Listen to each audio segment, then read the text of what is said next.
নমস্কার। আজকে এসআইআর বা আইডেন্টিটি নিয়ে একটি গল্প। আমি কি আমি?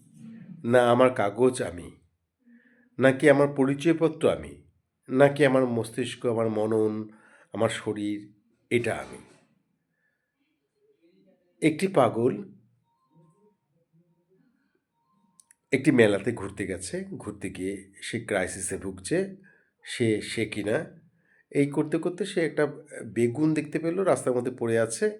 সেই বেগুনটা একটা দড়ি দিয়ে পায়ের সঙ্গে বেঁধে সে ভাবল, এই বেগুনটা যদি আমার সঙ্গে থাকে, এই বেগুনটার মাধ্যমে আমি আমাকে চিনতে পারবো। এটাই হচ্ছে আমার আইডেন্টিটি। অর্থাৎ বেগুন বাঁধা থাকলে আমিই আমি। তাই বেগুনটা বেঁধে ফেললো। ফেলে এবার মেলাতে ঘুরছে। ঘুরতে, ঘুরতে হঠাৎ তার বেগুনটা গেছে খুলে।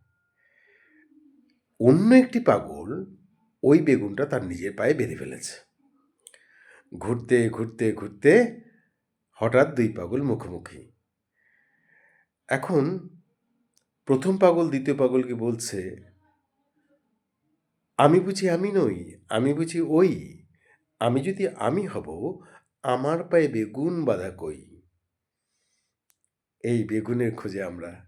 থ্যাংক ইউ, এইটুকুনি।